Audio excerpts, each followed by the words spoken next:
welcome back. So today I have another informational kind of piercing video for you guys, and hopefully this will help some of you because this video has been requested for me to do for about 4 months now, and I have been trying to do all of my research and just try to put together a really good, helpful video for you guys, and I think I pretty much got everything that I wanted to talk about.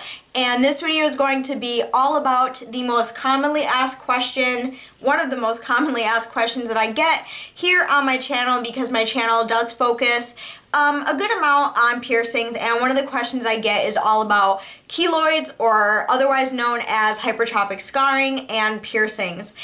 So basically just any type of piercing, bumps, or things like that. If you are someone who has a piercing, or has had a piercing, or has many piercings, or whatever, then you have most likely experienced one of these bumps. And I really wanted to share some information about them, because a lot of people, you know, don't really understand what they are or how to take care of them, or just, you know, things like that. And lucky for me, today, filming this video, I actually have a keloid on one of my piercings, so I will be able to show you what it looks like, and I will be able to show you how I cure them and how I take care of them. So, I do have a couple of disclaimers for everyone on here, because my channel sometimes does get a little misunderstood, I guess you could say. I am not a professional piercer. I do not do piercings for a living. I do not have any sort of license or degree in piercings whatsoever. When I make these sort of, you know, informational or piercing related videos on my channel, I'm making them due to experience and some of the knowledge that I have already had working with a piercer or working under piercers. I am not a professional piercer. I don't have any plans to. It is way too expensive to apprentice under a piercer, and I cannot afford it. So all I'm doing here on my channel is sharing personal experience and facts that I have learned. So if you are someone who is a professional piercer and you're watching this, feel free to bitch me out all you want, saying that I'm a horrible person for making these videos, because I have gotten that before, but you're wrong. Everything I'm saying in this video, I'm not like making up. Like, I did do research, I do have experience. Everyone has different ways of caring for their piercings or caring for hypertrophic scarring or anything like that. So just please keep your negative opinions to yourself. If I have to, I will disable comments, which isn't fair to everyone else. So please just, you know, try to keep it polite and just be nice. Like, I'm not trying to trick anybody or tell anybody what's right or what's wrong. I'm just sharing experience and knowledge that I have. I'm not a professional. I always encourage, if you have any questions, always, please go speak to your professional piercer. I get so many people who come to me and are like, my piercer told me this, but I wanted to ask you. Well, you know, which is fine, like, I don't care, but why would you not listen to a professional, but you would listen to me? I don't know, I don't get it, but just please, if you have any questions, just please go see your piercer, your own professional piercer, or a reputable piercer that you know. I always encourage that. So without further ado, after getting all those little disclaimers out of the way, let's go ahead and jump right into it. I really hope you guys enjoy this video. Please watch the entire thing before you ask questions. I will not be answering comments when they're already answered in the video, because I will straight up ignore you if you don't watch the whole video. Like, it's really not that hard. If you want to get piercings, you have to take care of them. So just sit down, relax, enjoy the video, watch it, gain some information that I have, and, you know, go from there. So let's go ahead and get started. So to start this off on a note, yes, there is a huge difference between keloids and hypertrophic scarring. Hypertrophic scarring is something that you most commonly see with piercings. But people do call them keloids. You know what I mean? Does that make any sense? So they are called hypertrophic scarring. However, you will hear some people call them keloids, and that's usually what I call them. I call them keloids. But I do mean hypertrophic scarring. There is a difference. So typically with hypertrophic scarring, it is just something like a scar or a little raised bump that typically stays around the general area of the piercing, meaning it doesn't spread or anything like that. And what hypertrophic scars look like, or keloids, which is what what I like to call them. But what hypertrophic scarring looks like is they can appear red or skin colored. They are little raised, smooth bumps. Sometimes they do contain a fluid or pus in them. Typically, they can be treated with time and proper care and, of course, patience. These are something that do not go away overnight, and they do require a lot of patience and TLC when you do get them. Hypertrophic scarring can appear anytime during the piercing's lifespan. Sometimes they happen within the first couple weeks or a month or 6 months. I struggled with keloids on my nose piercing for, I kid you not, 8 months. 8 months I struggled with them on my nose piercing, and I kept treating it, and then finally they went away. So they do take a lot of time and patience, and I am going to be giving you a few little tips and tricks to kind of help, treat them. The number one thing with people who come to me is they say, I have a bump on my piercing, it's infected. And that's not always the case. When you get a keloid, it doesn't necessarily mean that your piercing is infected. And if your piercing is infected, do not ever take your piercing out. I hate when people do that. Don't do it. It's not good for it. Just keep the jewelry in if your piercing is infected. But if you do happen to get a little keloid or a hypertrophic scar, it doesn't necessarily mean it is infected. They can become infected if you don't take care of it properly, or you try to pop it, or you mess with it. That's when infection can usually occur. So what I'm going to do now is I'm actually going to show you one that I currently have. It is on an ear piercing, and it is on my tragus piercing. And I thought, when I got this, I thought, perfect, I can film this video now, because I figured it would be perfect to be able to show you guys what one actually looks like. So in case any of you are struggling with kind of the same thing, you'll be able to get an idea of what they look like. So I'm gonna zoom you in and show you. So what you are seeing right here at the top of my tragus piercing is what we call a hypertrophic scar and or keloid, whatever you want to call it, but the technical name for it is hypertrophic scarring, and it just looks like that. So as you can see, it is a little red, smooth bump. It does not hurt. There is no pus or any type of fluid inside, but that is what a keloid typically looks like, is just right there. And it is at the very top of my piercing. This is from sleeping on it too much. This piercing is only 1 month old at the time that I'm filming this. And it is from, too much movement and sleeping on it, which can definitely cause keloids. And they are very, very common for cartilage piercings such as this, or, little cartilage piercings like this. So yes, I just wanted to kind of show you what a keloid looks like, and I will be showing you this again, and I will be showing you what I use on it to treat it. One thing that you must know about hypertrophic scarring is things to not ever do. Number one, do not pick at them. Don't poke them, don't play with them, don't, scratch at them, don't do anything for them. I promise you that they will heal a lot quicker and a lot more smoothly if you just leave them alone and only take care of it when you are cleaning it or treating it.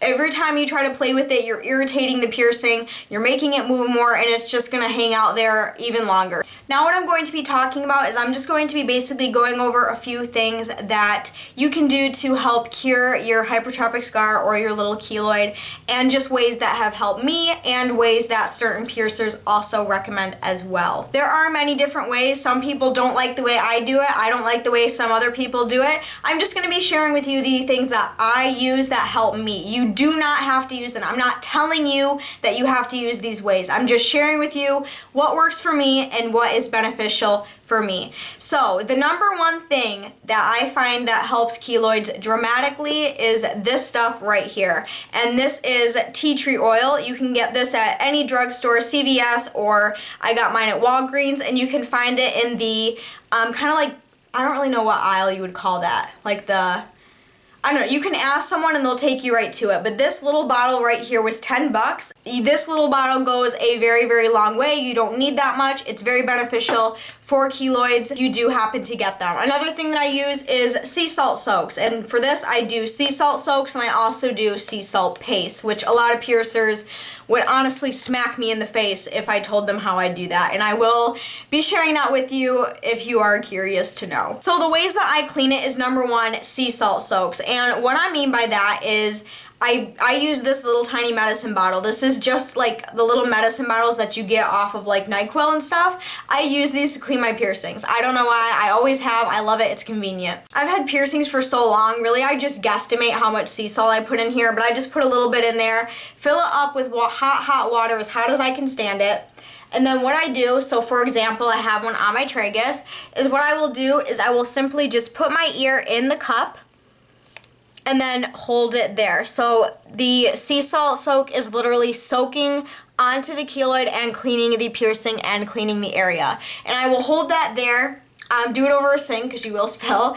I do hold it there for about 5 minutes, and I do that about 2 times a day, and that has helped me in the past. Typically, if you're someone who gets a lot of keloids on nose piercings, because that is where they are the most common, what I like to do is make the same little solution, dip a Q-tip in it, and then hold it on the keloid is what I like to do if I ever get one on my nose piercing. So typically you'll get them like right above it. So I basically just hold this there for like 5 minutes. That's how I sea salt on the nose.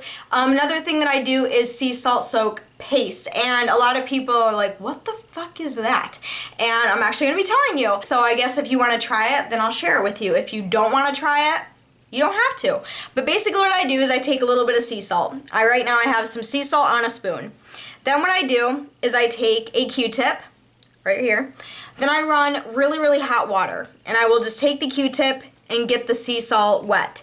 Wet enough to the point where I can make a little paste. Once it is pasty enough, I will take the other clean side of the Q-tip, scoop up the paste, and then form the paste around the keloid area. And I leave it there sometimes overnight, sometimes 20 minutes, sometimes 10 minutes, sometimes 5 minutes. It really doesn't matter. But that is what I do for my sea salt paste. And I will just leave the paste on there, like I said, and then rinse it off with hot water. What that does is sea salt is very drying, and when you put the paste on there, it will start to dry out the keloid, and it'll start to dry out the area. And then the third way that I help try to cure mine, which is what I'm going to be showing you guys on camera today, is tea tree oil. Tea tree oil is a very, very strong oil. It is not recommended that you clean your piercings with these regularly. It is very, very, very strong scented. It's like lavender oil. It's very, very potent. And I use just a little tiny bit of this because that's really all you need, and I apply it to the area. You only, when you are cleaning keloids, it's very, very important to remember this. Only keep it on the keloid. You don't need to clean your whole piercing with that treatment. If you have one keloid up here, I have no reason to put it anywhere else. Do you know what I mean? So only keep it in the one localized area. So now I'm going to be showing you how I actually clean this. So this morning I already did do my regular cleaning because it is still healing. So I did clean it regularly like I normally would. But now since I have a keloid, I'm going to be using my tea tree oil, and I'm going to be showing you exactly what I do. And then I'll go into some tips on how to prevent or, you know, help keloids as well. So basically what I do is I have a Q-tip. My hands are clean, don't freak out. I have a Q-tip, clean end, and then I have my tea tree oil. Basically what I'm going to do is just going to zoom you in.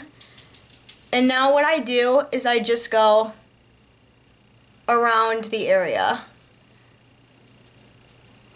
And I basically just apply it to the keloid. Okay, so that is what the keloid looks like when I have the tea tree oil on it. Now I'm just going to let it sit there and then see what it looks like later on tonight, which I will probably do a sea salt soak and then probably apply a little bit more before bed just because it is quite big and a little bit unsightly. Another thing about treating keloids is don't over clean them or over treat them. Just like with any other piercing, you don't want to over clean it or anything like that because that can actually dry out the piercing and actually cause problems. I know a lot of people would say, well, that doesn't make any sense, but trust me, a couple other ways that people like to help heal these sort of certain little scars and bumps is ways that I haven't tried, but I figured I would just kind of share them just in case any of you want to try them. Some people have tried witch hazel, some people have tried the aspirin paste, you know, just things like that, or I've heard of some people using lemon juice.